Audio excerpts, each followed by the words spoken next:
Kalau anak-anak itu diajarkan makan siangnya tertib, berantri, berdoa sebelum makan, di mana letak salahnya? Kalau anak-anaknya sore hari diajarkan bola voli, sepak bola, latihan baris berbaris, di mana letak salahnya? Kalau sore hari anak-anak disuruh masuk ke masjid, mengikuti pengajian, di mana letak salahnya? Kalau setelah itu mereka makan malam, dan makan malam ditandai dengan berdoa, di mana letak salahnya? Kalau mereka jam 9 disuruh masuk bara, disuruh masuk ruang tidur, dan disuruh tidur, di mana letak salahnya? Justru hak-hak anak terdapat di barak pendidikan TNI, dan hak itu tidak mereka dapatkan di rumah-rumah.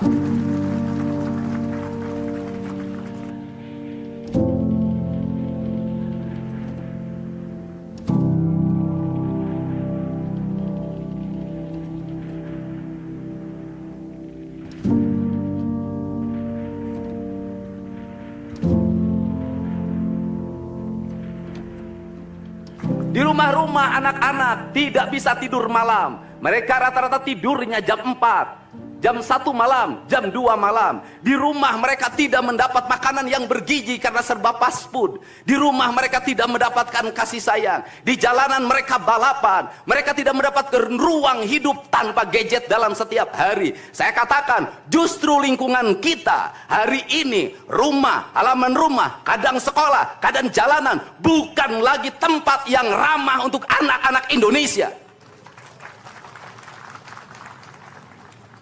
Untuk itu apa kebijakan yang harus kita lakukan? Kebijakan yang harus kita lakukan adalah mindset pembangunan dirubah. Ekonomi bukan segalanya. Itu penting. Tetapi ekonomi tidak boleh membunuh ruang-ruang publik di mana orang mendapat ruang bercengkrama. Desain rumah harus dikembalikan pada desain yang membuat jendela, membuat ruang untuk ibu dan bapaknya berkumpul. Halaman rumah harus tersedia di setiap kampung, jangan dihabiskan untuk bangunan. Karena anak-anak ingin bermain di halaman. Lapangan bola di setiap desa harus ada. Karena apa? Karena mereka terus berinteraksi olahraga. Sungai-sungai harus dijernihkan. Karena anak-anak orang miskin tidak bisa berenang di kolam renang yang berbayar. Mereka harus berenang di sungai-sungai yang jernih. Gunung-gunung harus dihijaukan. Karena anak kita perlu hiking dan traveling dalam setiap waktu. Anak-anak kita perlu berinteraksi dengan semesta. Lampu-lampu kadang sebulan sekali harus dimatikan. Agar anak kita bisa menatap langit, melihat bulan dan bintang. Bahwa dia adalah bagian dari cakrawala yang indah. Negeri ini sudah sesak dengan uang di kepalanya. Yang akhirnya apa? Pendidikan hanya menjadi ucapan dan tingkatan S1, S2 dan S3. Tapi pendidikan lupa ada nilai esensial yang harus dihidupkan dalam relung hati manusia. Pendidikan Indonesia adalah mewujudkan manusia Indonesia seutuhnya. Mewujudkan manusia Indonesia seutuhnya. Dalam falsafah Sunda disebutnya Pancawaluya. Cager, bager, bener, pinter, singer. Itulah falsafah pendidikan asasi. Maka falsafah pendidikan asasi dalam kaidah Sunda disebutnya kalimatnya begini. Kawung mabur sarulukna sama kelengiten pandana. Ciamis tinggal paitna ciherang tinggal kiruhna. Resi lengiten ajina pandita ilang komara. Kaduruku hawa nafsuna. Bangkong di kongkorong kujang kacai mawacameti. Saya hanya falsafah ini. Apa itu bangkong di kongkorong kujang? Kujang adalah senjata. Bagi orang Sunda adalah sebuah kehormatan diri. Kujang. Tetapi kujang tidak bisa dikongkorongkan pada bangkong. Kalau bangkong dikongkorongkan oleh kujang, bangkong itu anak-anak di bawah umur. Kalau dia dikongkorongkan oleh kujang, kujang itu tak bermakna dan bangkong itu mati, tak mampu membawa kujang. Kacai mawacameti, apa itu artinya? Orang pergi ke air untuk mensucikan diri, maka dia harus membebaskan diri dari berbagai apapun kepentingan. Dia ingin pasrah, dia ingin sumera, hirup ukur sasamperan, awak ukur sasampayan. Sariring-ring dumadi sarengkak saparipola, la haula wala quwata illa billah.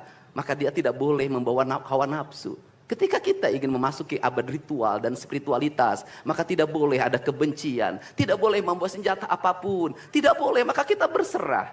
Apa yang terjadi hari ini?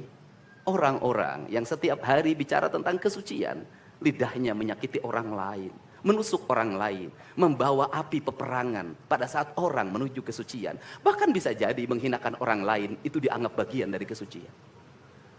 Tidak ada anak nakal, tapi orang Sunda itu menyebutnya budak bangor. Budak bangor itu beda dengan nakal. Kenapa? Itu masa mereka menginjaki masa remaja menuju masa dewasa. Maka di hari kebangkitan nasional ini, pemerintah Provinsi Jawa Barat, sekolah yang hari ini berjalan, ada pendidikan karakter, ada bela negara. Saya akan meresmikan menjadi Sekolah Kebangsaan Jawa Barat Istimewa. Sekolah Kebangsaan Jawa Barat Istimewa nanti akan dipusatkan di Dodik, Lembang. Dan kalau ada lembaga pendidikan lainnya, kami juga akan menjadi kerjasama. Mereka yang bersekolah di situ bukan anak-anak yang tawuran, bukan anak-anak yang minum, bukan anak-anak korban dari ML, tetapi juga nanti anak-anak yang memiliki kemampuan akademik yang tinggi, anak-anak yang memiliki kemampuan pikiran yang tinggi.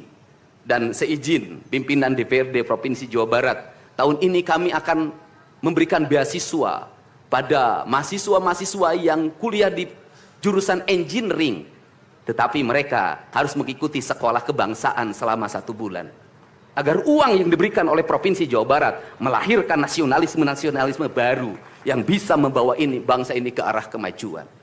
Dan saya mengucapkan terima kasih pada kalian semua yang membuat diri saya hari ini setiap hari berpikir. Ingat, doa yang terpancar ada 2. Saya tidak menyebut doa. Rintihan hati, bisikan hati ada 2. Ada yang berharap ini berhasil, dan ada yang berharap ini gagal. Siapa yang berharap ini berhasil?